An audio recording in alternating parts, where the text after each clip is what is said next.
సుబ్బారెడ్డి గారు సమాధానం చెప్పాలి. సుబ్బారెడ్డి గారు సమాధానం చెప్పాలి. నా ఇంటికి రాలేదా, నాకు ఆడియో వినిపించలేదా, నా బిడ్డల మీద నేను ప్రమాణం చేసి చెప్తున్నాను ఇది నిజమని సుబ్బారెడ్డి గారు కూడా ఆయన బిడ్డల మీద, ఆయన వాళ్ళ బిడ్డల మీద ప్రమాణం చేసి చెప్పగలడేమో కనుక్కోండి. సుబ్బారెడ్డి గారు అప్రూవర్ అయ్యారని అప్పుడు సుబ్బారెడ్డి గారు నాతో బాగానే ఉండేవారు. అప్పుడు సుబ్బారెడ్డి గారితో సంబంధాలు నాకు బాగానే ఉన్నాయి. జగన్మోహన్ రెడ్డి గారు నన్ను వ్యతిరేకించారు కానీ మొదటి నుంచి మధ్యలో ఉన్న బంధువర్గం అంతా ఇద్దరిని పోగొట్టుకోలేక జగన్ రెడ్డికి నాకు ఇద్దరికి సన్నిహితంగా ఉన్న వాళ్ళు చాలా మంది ఉన్నారు. అలా ఉన్నవాడే అప్పుడు సుబ్బారెడ్డి గారు. అందుకే అంటున్నా, సుబ్బారెడ్డి గారు అప్పుడు నాతో బాగానే ఉన్నారు. కానీ ఎప్పుడైతే జగన్మోహన్ రెడ్డి గారు ఆయన చేత నా బిడ్డల విషయంలో, నా బిడ్డల ఆస్తి కాజేసే విషయంలో జగన్మోహన్ రెడ్డి గారు కుట్రలు పన్ని అబద్ధాలు చెప్పించారో, సుబ్బారెడ్డి గారికి, సాయిరెడ్డి గారికి ఎట్లయితే ఒత్తిడి పెట్టి, ఎట్లయితే ట్యూషన్లు తీసుకొని మరి అబద్ధాలు చెప్పించారో అప్పటి నుంచి సుబ్బారెడ్డి గారితో నాకు మాటలు లేవు. మాటికి తెలుసు.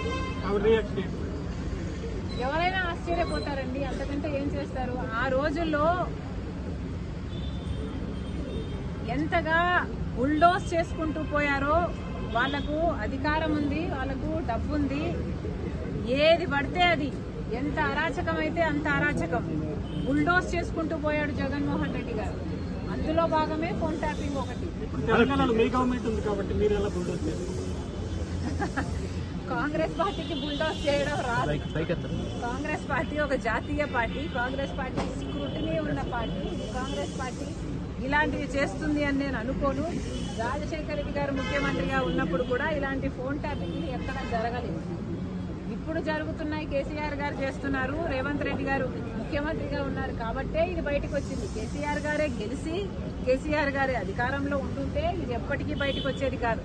ఒక మాట చెప్తున్నా, నేను నా ఇంటికి వచ్చి నా ఆడియోను నాకే వినిపిస్తుంటే నాకెంత అవమానంగా ఉండాలి.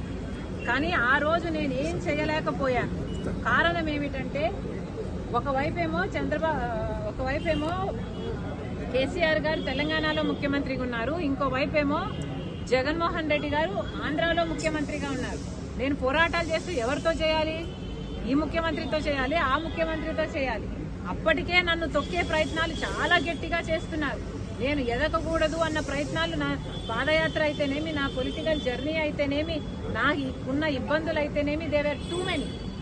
అన్ని పోరాటాలు చేయలేను కదా. కాబట్టి నేను ఈ ఫోన్ ట్యాపింగ్ విషయాన్ని పక్కన పెట్టదలుచుకున్నాను. ఎందుకంటే నేను ఒకవేళ పోరాటం చేసినా కూడా, ఫోన్ ట్యాపింగ్ జరిగింది అని నేను బయట చెప్పినా కూడా, అటువైపు తెలంగాణలో ఇన్వెస్టిగేషన్ జరగదు, ఇటువైపు ఆంధ్రాలో ఇన్వెస్టిగేషన్ జరగదు. ఎందుకంటే పోలీస్ డిపార్ట్మెంట్ అంతా వాళ్ళ చేతుల్లో ఉంటుంది కాబట్టి.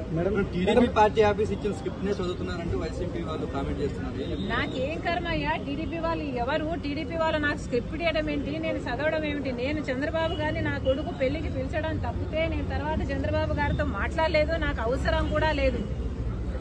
పోనీ చంద్రబాబు గారితో నేనేదో స్క్రిప్ట్ ఇచ్చి నేను చదువుతున్నానంటే, పోనీ చంద్రబాబు గారు నాకేదో చేస్తుంటే నేను చేయాలి కదా. పోనీ ఏం చేశారు చంద్రబాబు గారు నాకు? నేను ఎలా లబ్ధి పొందుతున్నాను? మీకేమైనా కనిపిస్తుందా నేను ఎలా లబ్ధి పొందుతున్నాను? చంద్రబాబు గారు ఇంకా పవన్ కళ్యాణ్ కూడా నాకు మేలు చేస్తుంటే ఎట్లా చేస్తున్నారు? జగన్మోహన్ రెడ్డిని టార్గెట్ చేస్తున్నారు కాబట్టి నేను అటు చెప్తున్నాను. లోపల చంద్రబాబు గారిని భయంకరంగా తిట్టొచ్చా నేను, మీరుంటే తెలిసేది. ప్రజా సమస్యల మీద ఎలా ముందుకెళ్ళబోతున్నారు? నాకు సూపర్ 6 చాలా ఇంపార్టెంట్. మళ్లీ చెప్తున్నాము, చంద్రబాబు గారు మభ్య పెట్టే ప్రయత్నం చేస్తున్నారు. చంద్రబాబు గారు అన్నిట్లో కోతలు పెడుతున్నారు. చంద్రబాబు గారు ఇప్పటికి వరకు కూడా విభజన హామీలలో ఏ ఒక్క హామీ కూడా కంప్లీట్ గా పూర్తిగా ఆంధ్ర రాష్ట్రం నెరవేర్చుకోలేకపోయింది అంటే మరి మీరు ఇంకా బీజేపీ పార్టీకి ఎందుకు మద్దతు ఇస్తున్నారు? చంద్రబాబు గారిని మళ్లీ హెచ్చరిస్తున్నాం.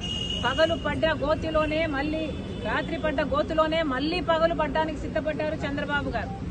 ఒకసారి బీజేపీతో పొత్తు పెట్టుకున్నారు, చెడింది, మళ్లీ పెట్టుకున్నారు. మళ్లీ చెడితే బాగుంటుందని మేము అనుకుంటున్నాము. ఎందుకంటే ప్రజలకు బీజేపీ పార్టీ ఒక్క మేలు కూడా చేయటం లేదు కాబట్టి. రాజధానికి కూడా ఇప్పుడు అప్పులు ఇస్తారట.